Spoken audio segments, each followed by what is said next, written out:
भट्टी साहब ज़रा आपसे शुरू करते हैं। दो तीन चीज़ें होगी आज। अभी आपने शुरू में सुना होगा बिलावल साहब का कि जी आज या कल में बाहर आ जाएगा खान साहब, तो फिर देखें वही चीज़ें शुरू हो जाएंगी।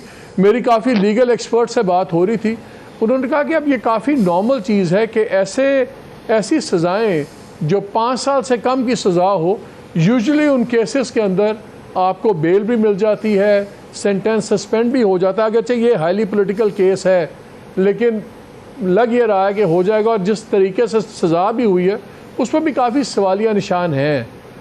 ख़ास तौर पे गवाहों को ना उनकी मर्ज़ी की लिस्ट आने देना, कुछ क्वेश्चन के रिलीफ आ जाएंगे।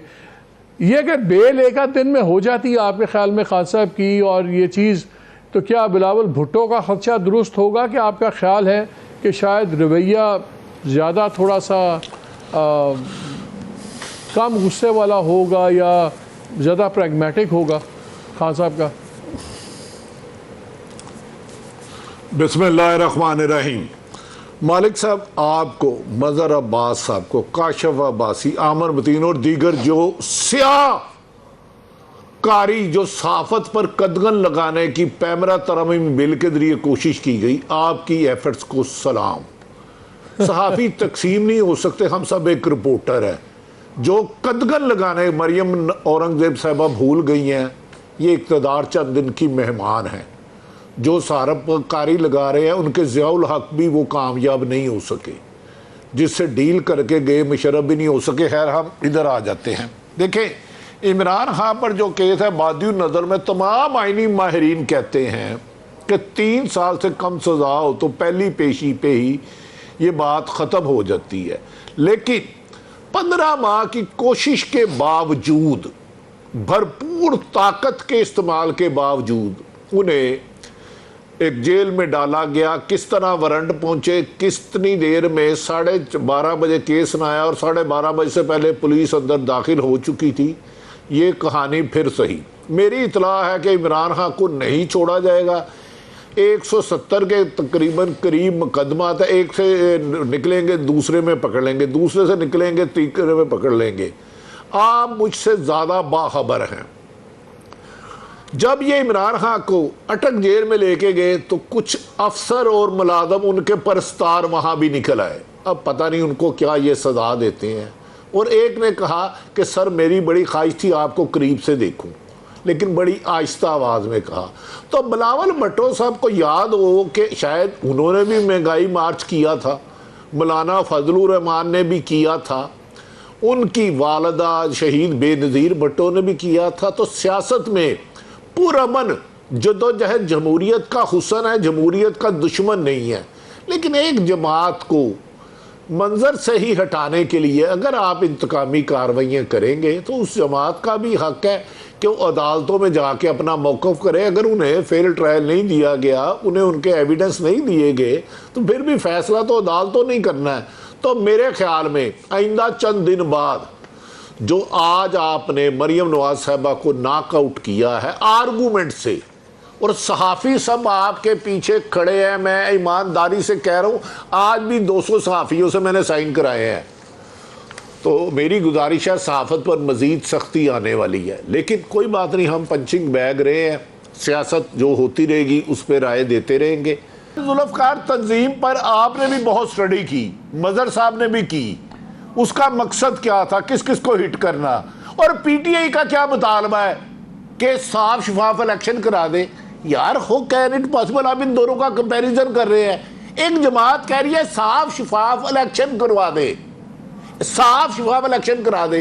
अल तंजीम बनती है काबल में, उसकी भट्टी साहब मुझे एक बात बताएं, एक बात बताएं, आपने खुद ही में शुरू में एक बात करना चाहती है। और यार ये कंपैरिजन की मुझे समझ नहीं आई कि ये कैसे एक दूसरे को कर सकते हैं। वो तो अच्छा भट्टी साहब एक बात बताएं, का जो यार आपने शुरू में एक बात की, आपने कहा कि एक केस पे सज़ा हुई है, दूसरा केस निकलेगा, फिर कोई तीसरा केस निकलेगा। हमें स्ट्रेटेजिक नज़र नहीं आ रहा। हमारा ख्याल था कि खान साहब ने खुद भी अपने बयान दिए, वीलॉग्स निकाले कि मैं जब आप ये देख रहे होंगे तो मैं उस वक्त अरेस्ट हो गया हूँगा। ऑल्टरनेट लीडरशिप क्यों नहीं किसी को नॉमिनेट कर रहे? शाह महमूद को नहीं कर रहे, अभी किसी को नहीं पता चले, अभी तो अगर बेल होती है बाहर आएंगे खुद ही होगा।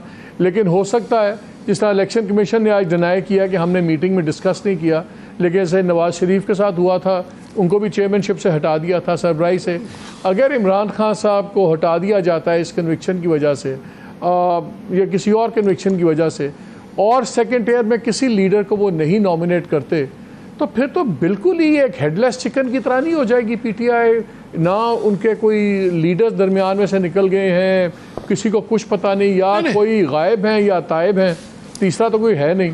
तो खान साहब ये चीज़ें क्यों नहीं कर रहे? क्या उनको दो ही चीज़ें हो सकती ना, या बहुत पुरुमीद होंगे कि टेबल टर्न हो जाएगी, या मैं कहेंगे कोई फायदा ही नहीं है। क्या नजर गुजारिश करता हूँ, पहले तो मुझे इस जो कंपैरिजन है ना जुल्फकार तंजीम और पीटीआई, पाँव पे जूता पाँव पे सर पे रख के नमाज नहीं पढ़ी जाती, पाँव बाहर उतार के आते हैं, लिहाजा वो कंपैरिजन तो बड़ा ही बेसलेस है। हाँ, जब सजा होती है उन्हें बंदा लाना ही पड़ेगा। गो बज़ाहिर नवाज शरीफ भी मुस्लिम लीग नून के पास कोई सरकारी ओहदा नहीं है, उनका सदर नहीं है, फैसले यही करते हैं।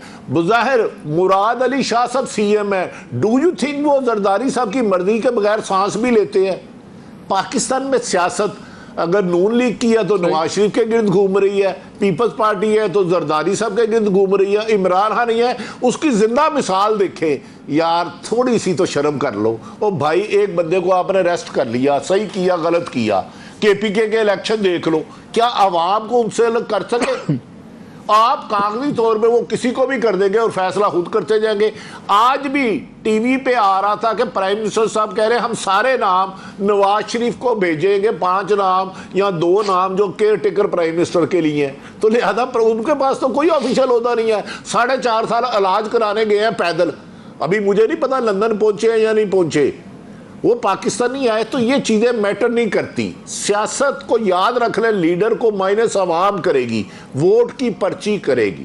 बंद कब्रों के फैसले, जुल्फकार अली भट्टो माइनस नहीं हुआ, बेनज़ीर भट्टो शहीद माइनस नहीं हुई, नवाज शरीफ माइनस नहीं हुए, वली खां माइनस नहीं हुए।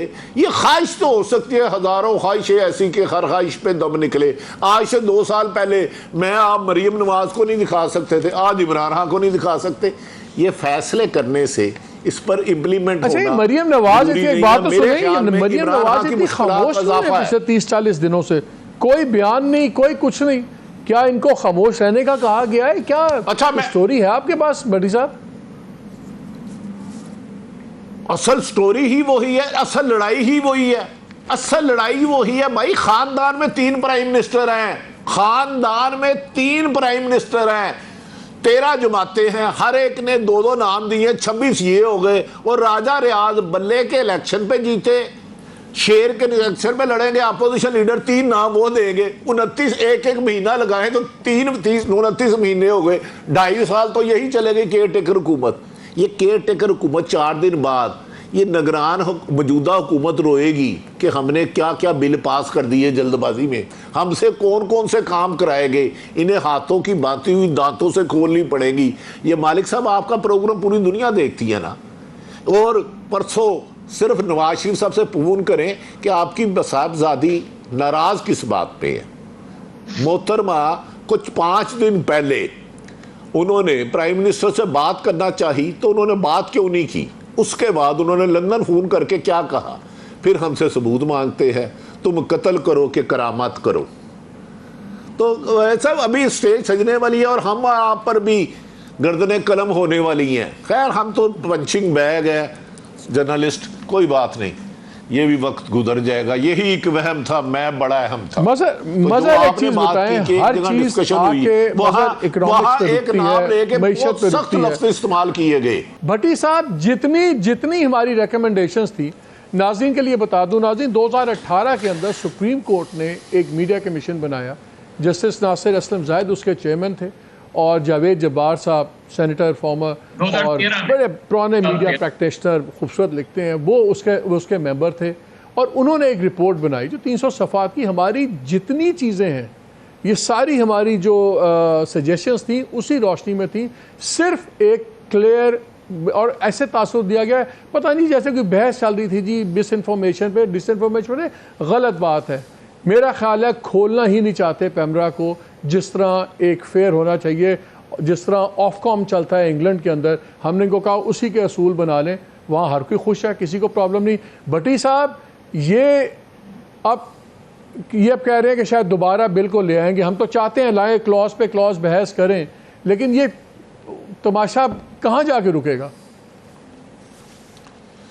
देखिए मैं मालिक साहब, कोई भी हुकूमत इंडिपेंडेंट साफत नहीं चाहती, हर ताकतवर का अपना सच होता है। ये जो 355 वाली किताब मदर साहब कह रहे हैं, मैंने भी हरब बा हरब पढ़ा है। सैलरी वक्त पर देने के लिए हम हजारों प्रोटेस्ट कर चुके हैं। इनका हिसाब ये है, जो नई ये अमेंडमेंट लाए हैं पैमरा में, एक बच्चे को खिलौना दिया एक हाथ से, दूसरे हाथ से दूसरे बंदे को पिस्तौल दे दी, जब ये खिलौने से खेले इसको गोली मार दे। ओ भाई, हम कह रहे हैं इसको इस्लाहत करे, 1 to 1 डिस्कस करे। आपने 3 दिन क्या आर्गूमेंट किए? अब ये क्या जवाब है कि पूरी कम्युनिटी में एक इब्हाम ही नहीं है कि वक्त पे सैलरी मिले ना मिले तो रोक लिया जाए। ये भी है कि भाई इसको पैमरा को इंडिपेंडेंट कर दिया जाए, जो रूल वायलेशन करे उसके खिलाफ कार्रवाई करे। अब ये इनका मकसद था कि लोगों को, साफियों को तकसीम करके ऐसा एटम बम सहाफत में मारना कि कोई बंदा भी प्रेस रिलीज के अलावा कोई खबर ही ना दे सके, कोई खबर दे ही ना सके। अब बताए, खुद नून लीग के दर्जनों लीडर कह चुके हैं नवाज शरीफ मार्च में आ रहे हैं, मई में आ रहे हैं, जून में आ रहे हैं, और हर टीवी पे चला है। ये हर टीवी को 10-10 साल कैद दे देंगे, करोड़ रुपया जुर्माना कर देंगे। तो मेरे मोहतरम मिनिस्टर इन्फॉर्मेशन से गुजारिश है कि आप सुन तो लें हमारा मौक़िफ़, और जो जायज़ है वो मान लें। वो जो सैलरी है उसको तो हमारा पहले दिन से है, ये मदर साहब गवाह है, पिछले 20 सालों से कह रहे हैं रेगुलर किया जाए। लेकिन हम ये कह रहे हैं कि पैमरा के जरिए हमारी गर्दनें ना काटी जाए, हमारा मौक़िफ़ सुन लिया जाए। अगर कोई डिसइंफॉर्मेशन फैलाता है जरूर कार्रवाई करें, हम आपसे ज़्यादा है। डिसइंफॉर्मेशन तो सबसे ज़्यादा पॉलिटिशियनों की तकरीरों में होती है।